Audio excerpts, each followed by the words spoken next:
দেখছো কি বা কার আগুন লাগছে? এমনিতে দেখছো আগুন লাগে গেছে? কার গাড়ি? নাম কি? বাড়ি কোন জায়গায়? কটা কটা বাজবে তখন রাত? প্রশাসন আইছে, থানা আইছে?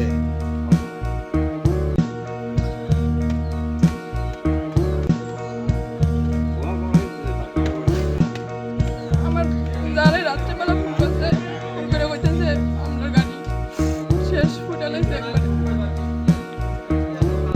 তুমি বাড়িতে ছিলে না? আমি বাড়িতে ছিলাম না, আমি বাড়িতে কি শুনছো সকালবেলা? সকালবেলা দেখছি গাড়ি পুরা পুজো লাগছে।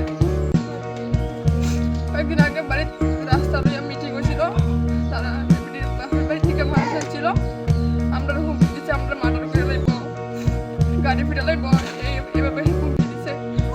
কিসের জন্য হুমকি দিচ্ছে? জায়গা সংগত বিষয় নিয়ে? কে হুমকি দিছে? পেয়ারা বেগম। তোমার হাজবেন্ডের নাম কি? ওইটা হচ্ছে কয়টা গাড়ি পড়ছো তোমরা? আমার বাসুদের আমার হাজব্যান্ড।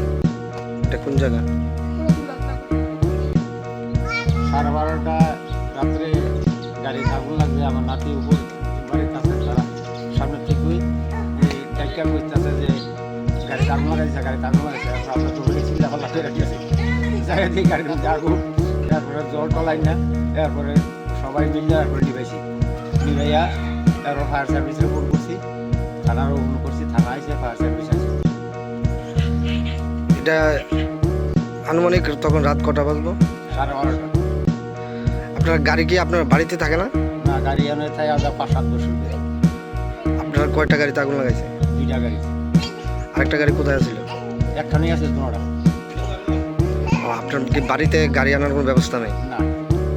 ওই রাস্তা লইয়া বেজাল হয়েছে, এই বেজালের পর থেকে গাড়ি আমরা ওইখানে রাখি, এই থেকে আমরা শত্রুতা খারাপ হয়েছে। মানে আপনি এমনি সন্দেহমূলক কেউ করতে পারে ঘটনাটা জানেন কি? আমার একটু সন্দেহ হইতেছে পেয়ারা বেগম করেছে কাজটা। কোনখানে বাড়ি? এখানে বাড়ি, এই বাড়ি তাকে হুমকি দিছে আগে আমরা মারবো, মার্ডার করবো,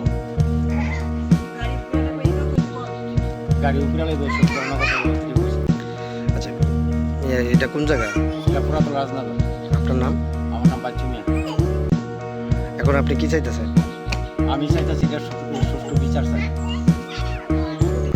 থানা আপনি থানাতে এফআইআর করছেন?